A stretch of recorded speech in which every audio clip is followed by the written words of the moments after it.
In the vast, unforgiving expanse of the Syrian desert, near the ancient ruins of Palmyra, stood a place synonymous with unimaginable suffering, Tadmur Prison.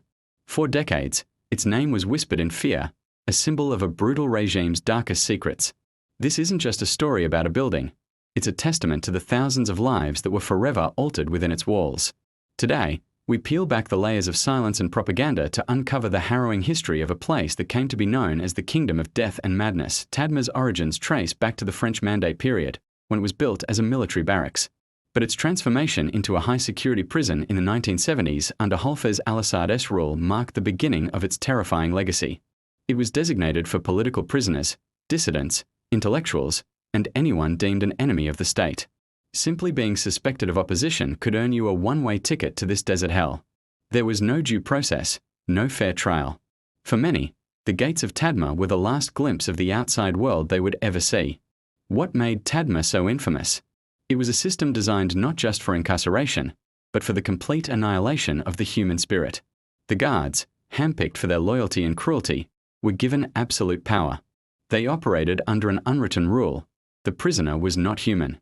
This dehumanization was the foundation upon which the entire structure of terror was built. Prisoners were subjected to a relentless routine of physical and psychological torture, a daily cycle of pain designed to break them completely. Arrival at Tadmur was a violent introduction to this new reality.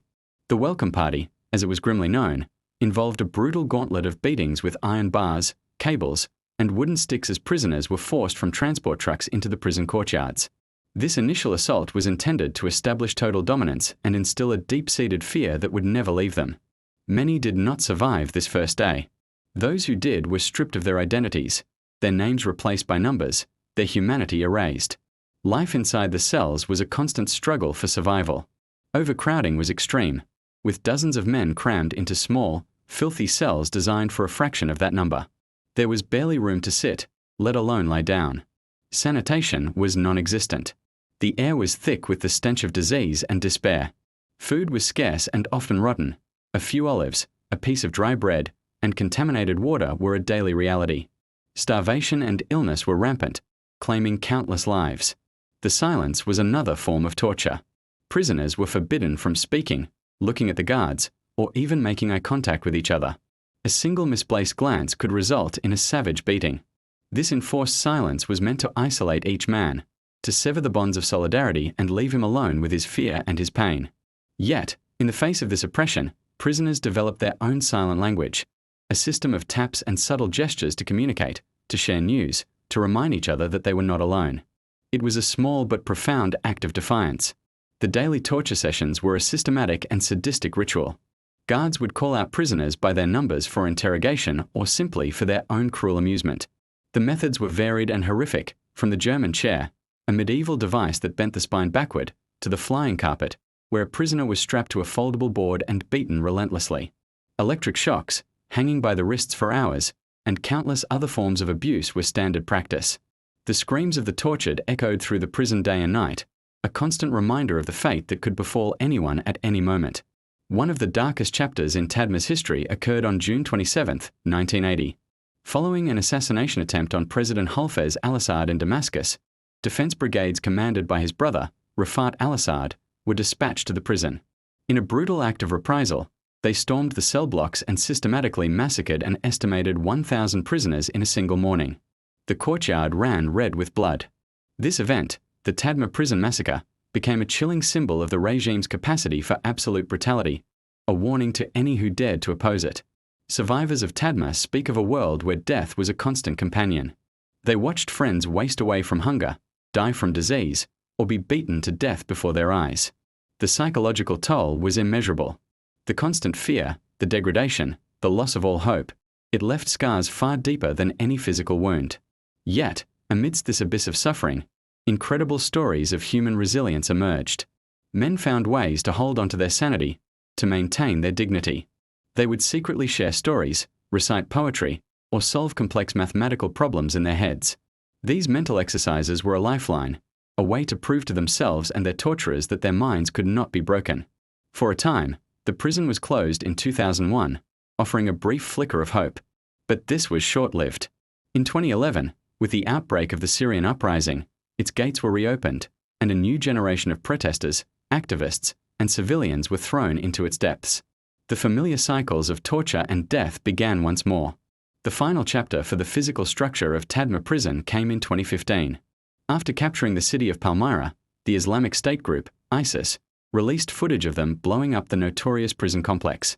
They demolished the buildings, turning the symbol of Assad's tyranny into a pile of rubble.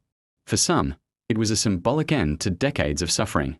But for the survivors, the prison was never just a building. It lives on in their memories, in their recurring nightmares, in the chronic pain they endure. The destruction of the prison also meant the destruction of a crucial crime scene. It erased physical evidence that could have been used to hold perpetrators accountable in future war crimes tribunals. The rubble in the desert is a silent monument, but the stories of the survivors are the living evidence. Their testimonies, collected by human rights organizations and shared in books and interviews, are vital. They ensure that what happened in Tadmur will not be forgotten or denied. The story of Tadmur Prison is more than just a piece of Syrian history. It is a universal warning about the depths of human cruelty and the dangers of absolute, unchecked power.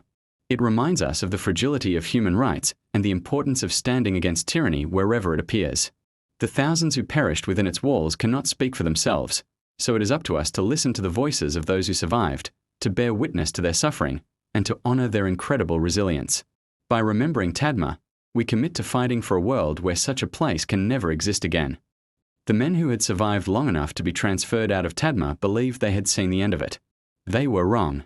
When the Syrian civil war tore the country open, the prison, silent for years, waited patiently in the desert, like it always had. Its walls were still standing. Its corridors still remembered footsteps. Its cells still held the smell of human fear soaked so deeply into concrete that no amount of time could wash it away. And when the world's attention fractured into headlines and battle maps, Tadmur was ready to be remembered again. In May of 2015, militants from ISIS swept into Palmyra. The ancient ruins fell first, statues smashed, temples reduced to dust in a performance meant for cameras. But the prison was not destroyed for spectacle. It was reopened for purpose. The gates that had once swallowed political prisoners now receive soldiers, civilians, activists, anyone accused of loyalty to the wrong side. ISIS fighters walked the same corridors where Assad's guards once ruled. Different uniforms. Same cruelty. The walls did not care who was in charge. They had learned long ago that violence always finds its way back. Inside, the past and present collapsed into each other. Men were herded into cells already scarred with decades of suffering. Some recognized the place instantly, from stories told by fathers, uncles, neighbors who had never fully returned from their own imprisonment. Now they were standing in the same rooms, touching the same walls, waiting for the same footsteps. Executions were carried out in the yard. Bodies were displayed. Fear was weaponized with precision. And yet, even in this new chapter of horror, Tadmur remained consistent in one way. It erased people quietly. Names vanished. Families waited for calls that never came. The desert swallowed explanations like it always had. When Syrian government forces retook Palmyra months later, they did not announce a victory at the prison. There was nothing to celebrate. What they found inside was a layered graveyard of cruelty, cells littered with personal belongings, scraps of clothing, handwritten prayers, names etched into walls by men who knew they would not be remembered any other way. Tadmur was finally closed soon after.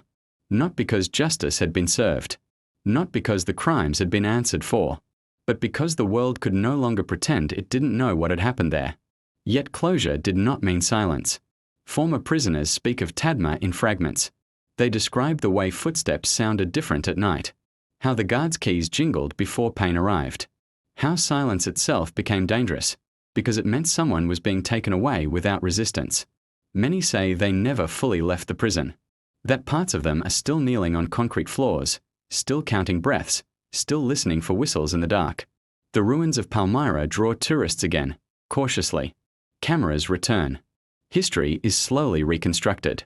But just beyond the ancient columns, the prison remains, a broken shell under the sun. No plaques, no guided tours, no official memorial. Only empty rooms that once held thousands of lives reduced to numbers, accusations, or nothing at all. Tadmur Prison was never meant to be remembered. That was the final cruelty. But memory survived anyway, in scars, in whispers, in stories passed down like warnings. Because places like this do not end when their doors close. They end only when they are spoken about, fully and without fear. And even then, the desert still listens.